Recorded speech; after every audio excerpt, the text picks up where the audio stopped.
Et si j'allais directement demander à l'archevêque d'Embrun où se trouve ma main? Il me doit bien ça, c'est moi qui ai sauvé les moines du prieuré Sainte-Marie de Calme. Normalement, il devrait passer ses vacances dans son château de Guillestre, comme à son habitude. Waouh! Guillestre a bien changé.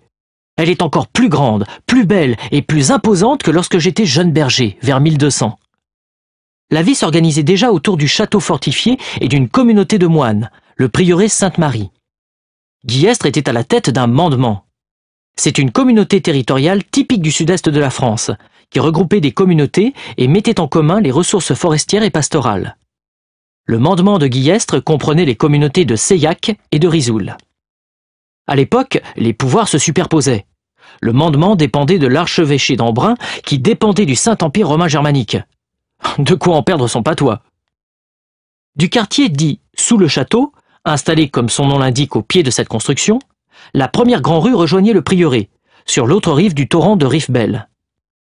Étant situé sur un carrefour naturel, entre la vallée de la Durance et le Queyras, le bourg jouait un rôle commercial important, avec des foires annuelles, notamment Saint-Luc, très fréquentée à l'automne. Aussi Guillestre se développa-t-elle au fil des siècles. La ville vieille s'agrandit, puis la ville neuve s'étendit au nord à partir du XIIe siècle. Guillestre était alors ouverte à tous les vents. Je peux vous dire qu'avec ces bandes de pillards qui couraient les routes, nous avions peur.